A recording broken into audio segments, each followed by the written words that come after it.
It's going to have to be a full-blown, I am sorry, I lied, I am a terrible person, tail in between the legs, and that's what we deserve. Everything, and it really was quite horrific because you just go, what kind of a monster even goes through with this CRD filing? Like, they're basically bullying him again in the lawsuit. Blake Lively is reportedly in a panic after Candace Owens filed a lawsuit against her, alleging narcissistic behavior. It was monstrous what she did, and she's got to pay for it. Live birth porn. She's pulled Ryan Reynolds into the drama too, accusing him of pressuring Hollywood studios to assert control over the situation. There's going to be a lot stronger defamation claims against Ryan Reynolds. Ryan's weak defense has backfired, leaving both of them exposed. Blake's career and public reputation are now taking a serious hit. I mean, it's just like, it's kind of embarrassing, right? Blake Lively probably thought she had Hollywood in her back pocket, strutting around, flipping her blonde hair, acting like the queen bee of some real-life high school movie. But then March 2025 hit, and it hit like a truck. Did it become clear to you that Blake Lively was the aggressor in this now epic showdown? Was it when Baldoni dropped the countersuit? Was it when Brian Friedman put up the website with the 170 pages and all the text? Or was it right away when the Times wrote? Right away. I've always had an intuition about her, and I've always had an intuition about Taylor Swift and like the branding of the nice girl stuff. And something just didn't. I went through Justin Baldoni's Instagram, and he just seemed like. Candace Owens decided she'd had enough of Blake's manipulative antics and dropped the legal gauntlet, and not quietly. She came in loud, flipping Hollywood's script entirely. Blake probably thought she'd control the narrative forever, flashing her polished red carpet smile while pulling strings behind the scenes. About her, I knew how she grew up. I knew that she kind of was one of these people. What tends to be the case is that when you grow up with everything, you create things out of nothing because you're looking for struggle in your life and you're used to getting whatever it is that you want. But the moment Owens hit back legally, Blake reportedly lost it, going into a full-blown tantrum, screaming, crying, and smashing things like an A-list toddler who just realized the world doesn't revolve around her. Just kind of had her down to a prototype and said, I'm going to pump the brakes and see what happens. And then when Brian Friedman came back with the facts, they were just undeniable. You know, it was undeniable. I mean, can you even picture it? This woman spent years polishing her reputation, crafting the perfect wife, perfect mom, perfect starlet image. And all it takes is Candace Owens showing up with a few court documents and a reality check to knock that whole castle down. What's even funnier, this courtroom drama isn't just personal anymore. It's starting to bleed straight into Hollywood's pockets. Radical thing to want, and they were arguing that, you know, careers could be ruined. Well, what could be ruined? You know, you might be a little embarrassed, but to ruin a career, there has to be some level of fraud. We're talking hundreds of millions down the drain, career hits, legal fees, public trust. All gone because Blake couldn't control her tantrums or her obsession with being the puppet master. Studios, PR agencies, everyone's paying the price because Princess Blake couldn't handle not getting her way for once. And the public? They're loving every second. Blake's meltdown has become the best reality show nobody asked for. In terms of how you're presenting yourself to the public and who you are in private. Now, let's talk about Blake's so-called knight in shining armor, Ryan Reynolds. Or maybe the guy trying a Houdini act to escape Baldoni's lawsuit. March 2025 rolls around, and Ryan files to have himself dismissed from the case. Filing to dismiss is essentially him saying, like, nah, boo-boo, on the defamation claim, you can't touch me because it's satire. His excuse? He's just an innocent, supportive husband who happened to be standing by while Blake dropped bombs. Please. This is the same man who went out there calling Justin Baldoni a predator, spreading it like juicy gossip at a country club. Reynolds did call Justin Baldoni a predator. And then he had the audacity to tell the court, oh, that's just my protected opinion. You know, satire, hurt feelings, that's all. Yeah, Ryan, calling someone a predator at a Deadpool premiere isn't exactly harmless banter, buddy. 5 other claims. He's got extortion, he's got false light, and everything immediately falls apart there. But I'm saying even that was ill-advisable. I would not have said, quote unquote, hurt feelings and saying, like, they're basically bullying him again. The judge took one look at that joke of a defense and tossed it out faster than Ryan's weak promotional skits. Turns out, when you've got extortion claims, false light, and interference backed by actual evidence, courts aren't exactly eager to let you slip away. Extortion. His argument is so weak. He's basically saying, well, I didn't receive any money. And it's like, buddy, extortion is a lot bigger than that. You made threats to go public with sexual harassment claims so that your wife could take over the movie, which you wrote scenes. And let's not forget the juiciest part, those text messages. Oh yeah, Ryan's private chats with Hugh Jackman? Not helping him at all. Apparently, there's a lot more in those messages than Ryan wants anyone to see. Makes you wonder how many times he threw insults at Baldoni off camera too.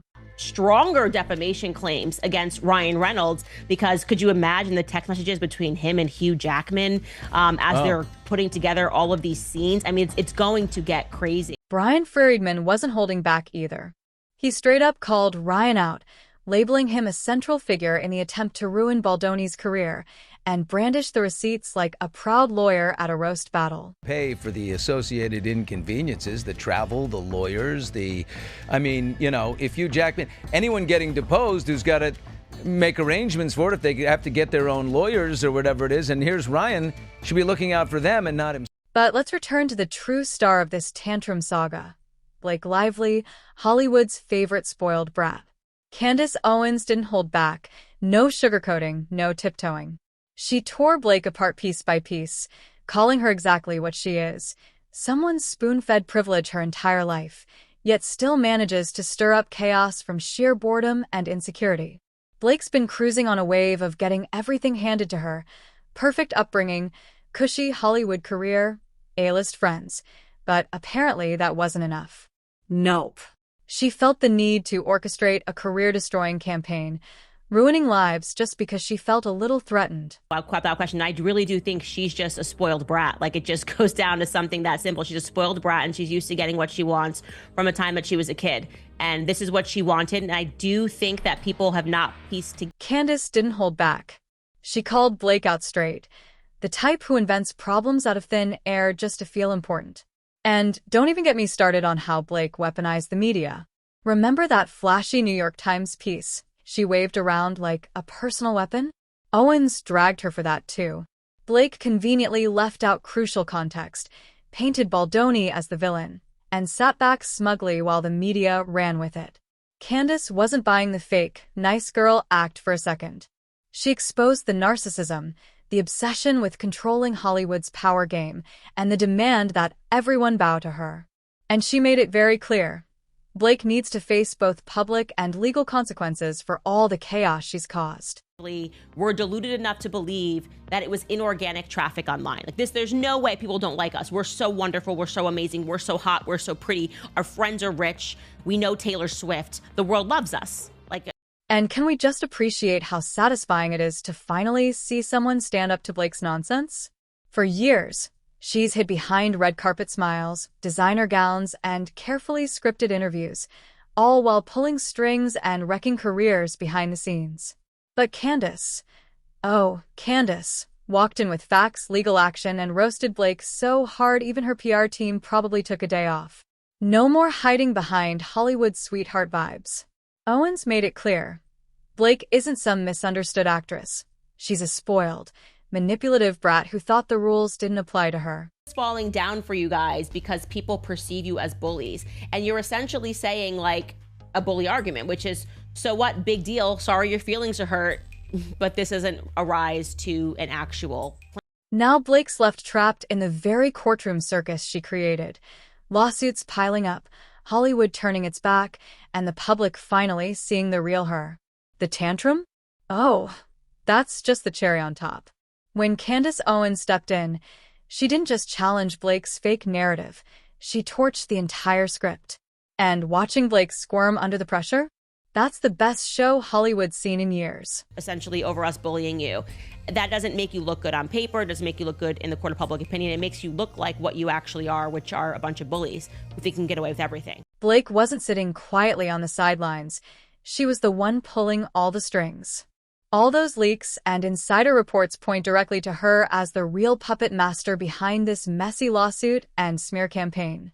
Ryan Reynolds didn't just wake up one morning and decide to torch Justin Baldoni's career out of nowhere. Nope. Blake had her little marionette strings wrapped around Ryan's neck, yanking hard and dragging him into her personal vendetta. I think of this guy, Sklenar, like Brandon Sklenar. What a miserable guy. I cannot stop focusing on him because... And let's be honest, Ryan's whole tough guy act didn't exactly feel natural. Sources made it crystal clear. Blake was the one coaching him to act powerful. She wanted her man out there chest-thumping, intimidating studio heads, throwing his weight around like a Hollywood god. She wasn't content being the behind-the-scenes manipulator. She wanted Ryan marching into the battlefield, guns blazing, to do her dirty work. And guys, did he deliver? Uncomfortable moment. We felt it. Well, now they could do the same thing. You know, but Right. Brian Friedman could say, here, exactly. Okay, you want to do a settlement? Here it is. We're going to write, you are sick people who tried to take over my movie and crush a little peanut like me just because I'm a man bun wearing, soft, beautiful... Remember that infamous January 2024 penthouse meeting? Oh yeah, the one that reads like a deleted scene from a mafia movie. Blake handpicked Ryan to represent her. Reynolds, usually the guy cracking jokes, was suddenly yelling at Baldoni like a man possessed, while Blake sat back smugly, watching her plan unfold. She wasn't just a bystander. She orchestrated every single second of it. Has true daddy issues, and like he's had this sociopathic character trait since he's been in my drama club. And let's not forget her piece de resistance, Blake's meticulously crafted demand list at Sony. She practically stormed into those meetings with a wrecking ball, threatening to shut down production if they didn't bend over backward for her.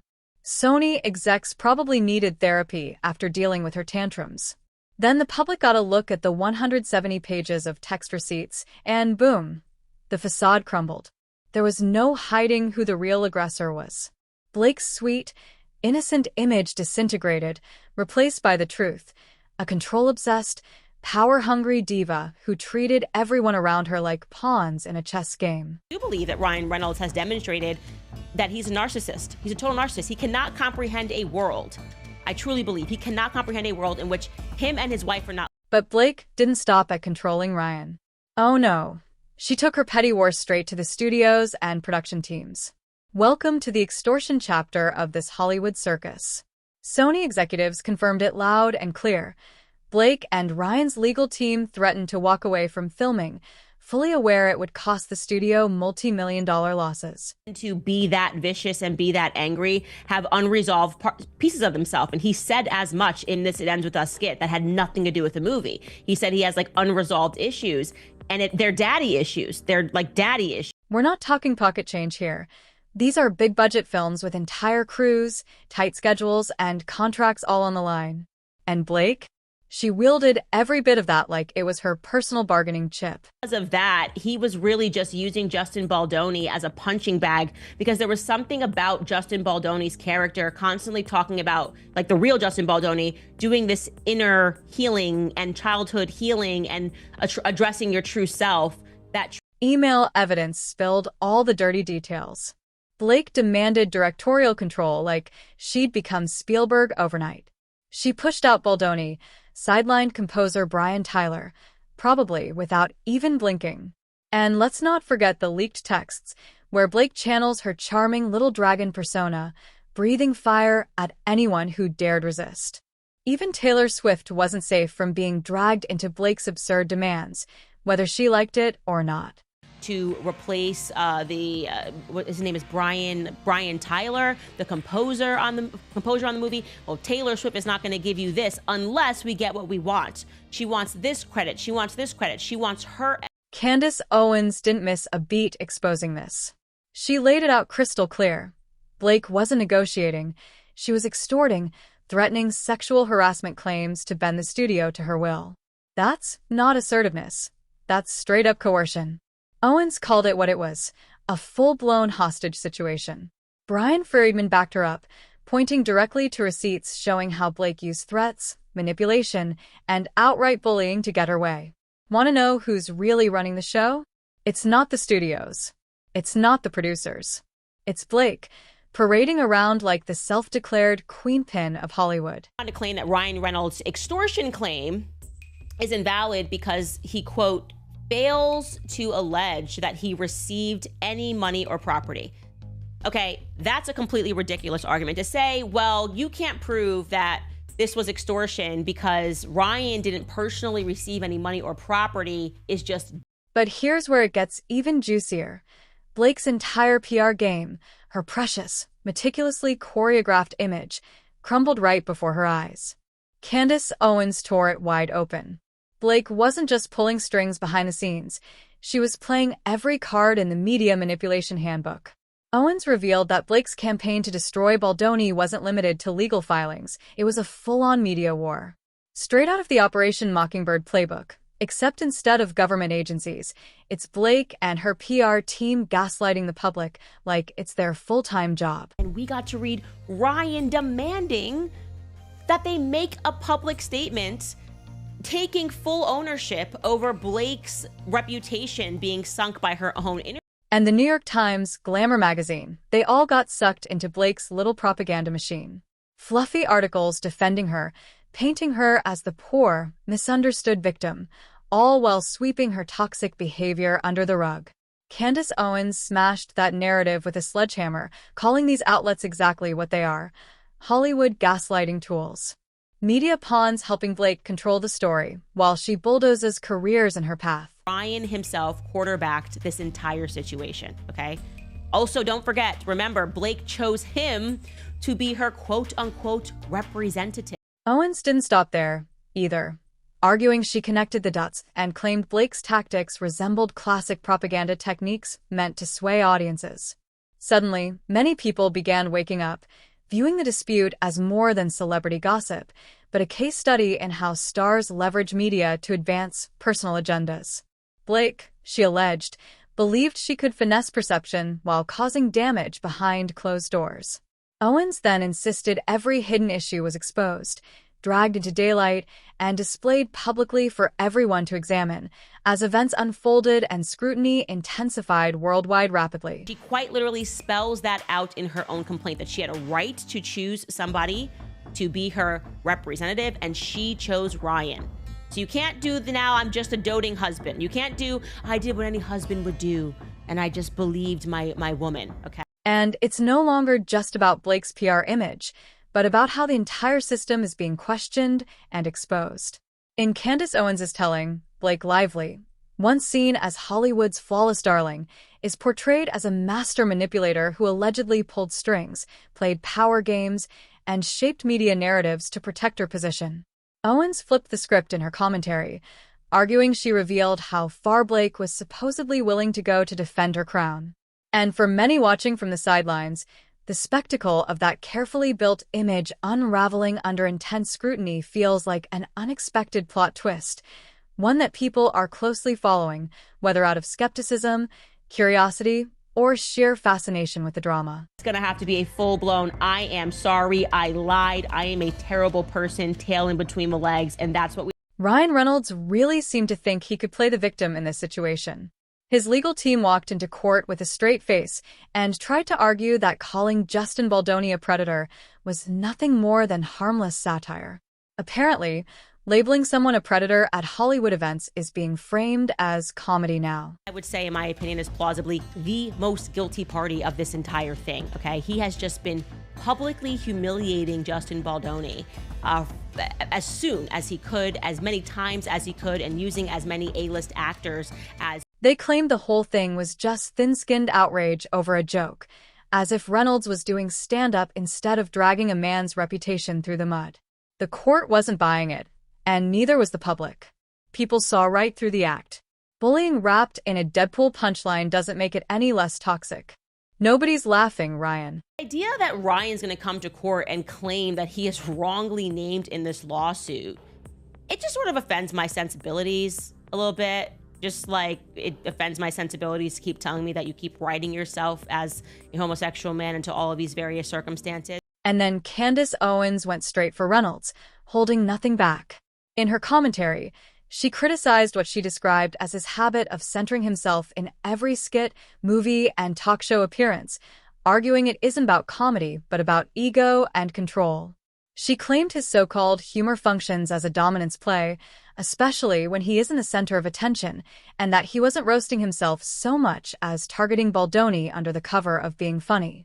Owens argued that once you factor in text messages, public remarks, alleged behind-the-scenes script involvement, and witnesses she says support the smear campaign narrative, hiding behind a Deadpool persona stops working, because at that point the jokes no longer look like satire, but like accountability trying to dodge the spotlight. Just imagine what his text messages are going to say about Justin Baldoni. If he was willing to call him a predator publicly, as he assumed this nice pool character, just imagine what we're going to find when we can read text messages between him and Hugh Jackman. Ryan's entire defense collapsed in court, taking down the pretense that he was just some clueless, supportive spouse along for the ride.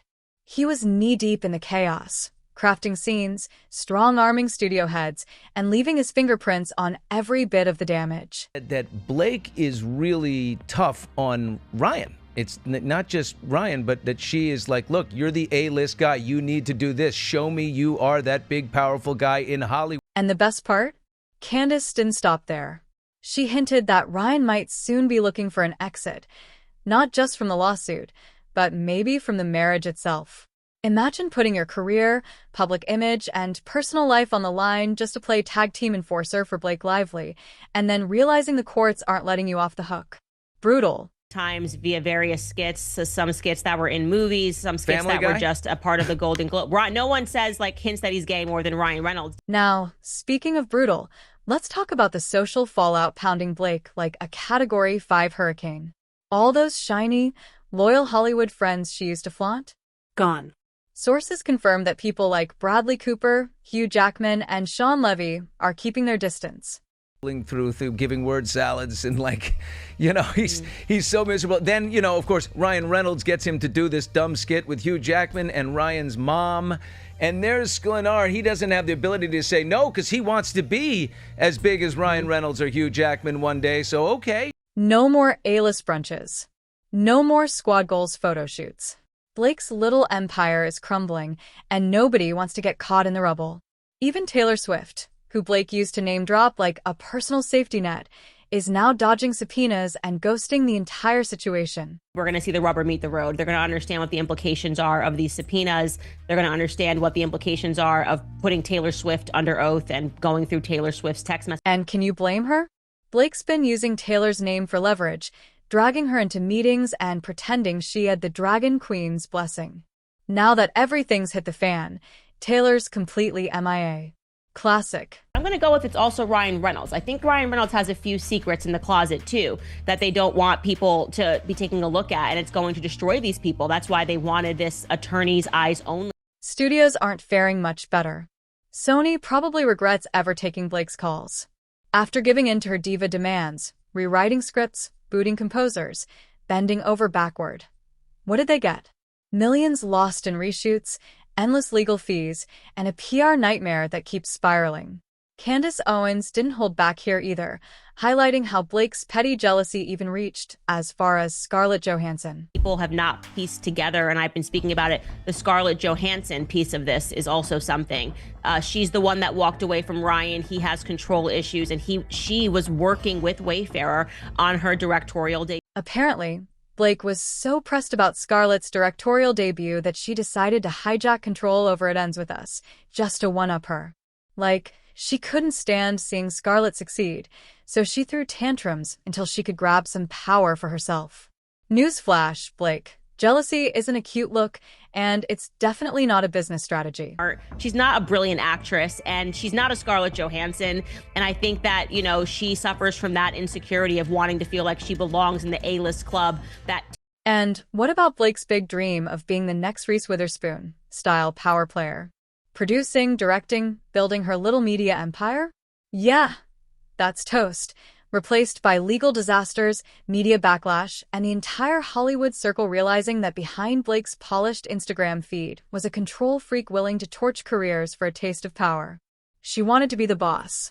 Now she's the cautionary tale. Here's where it all comes crashing down. Blake's carefully curated image, the sweet, bubbly starlet, the perfect wife, Hollywood's golden girl, is in ruins. Candace Owens dragged every manipulation into the light, exposing every lie, every tantrum, every dirty PR trick. Owens demanded full accountability, a public apology, not some behind-closed-doors settlement letting Blake slither away unscathed. And let's be real, Blake's spoiled brat behavior finally caught up with her. Hollywood's mask slipped, and everyone saw exactly what was underneath. But that lets me know that they're scared, and they're not going to admit that until they lose the dismissals, and then I think they're going to want to settle. And a settlement's a good idea if they give the full mea culpa. Ryan Reynolds' failed legal stunt sealed the deal. Taylor Swift is radio silent. Media outlets are scrambling, backpedaling, realizing they can't save her anymore. Blake Lively, once the darling of every talk show, now stands completely alone amid the wreckage she created. This tantrum fit wasn't just a petty spat, it's the full-blown meltdown of her career. That's everybody leaving Blake alone in it, right? Did he just bail on his wife? And if you thought Blake's meltdown couldn't get any more pathetic, let's talk about how Hollywood's now treating her like she's radioactive. Studios aren't just keeping their distance, they're whispering behind closed doors, labeling her the cautionary tale nobody wants to work with. Directors, producers, execs, they all learned fast that caving to Blake's tantrums only brings PR disasters, lawsuits, and millions flushed down the drain. Nobody's signing up for round 2. Financial threat. You're saying to them, do what we want, this as a first step, do what we want, or else we're going to walk away from your project and leave you millions of dollars in the hole, as you're going to have to reshoot everything you shot, plus find another lead character to the movie. Even the red carpet circles aren't safe anymore. Blake's name used to guarantee magazine covers and glowing headlines. Now, tabloids can't get enough of her downfall. The same outlets that once kissed her designer heels are now running exposes on how she micromanaged, manipulated, and manufactured her nice girl persona while pulling strings like a Hollywood dictator. She wanted power, control, dominance, and now she's got it in the form of a public implosion everyone's watching like the season finale of a trashy reality show. And the funniest part? All Blake ever wanted was to be untouchable, the queen bee, the Reese Witherspoon of the next era. Instead, she's become the headline on how not to play the game. Because when you throw tantrums, ruin careers, weaponize the media, and bite every hand feeding you, don't be surprised when the whole damn hive turns on you. Hit that subscribe button and stay tuned. This meltdown is only getting messier.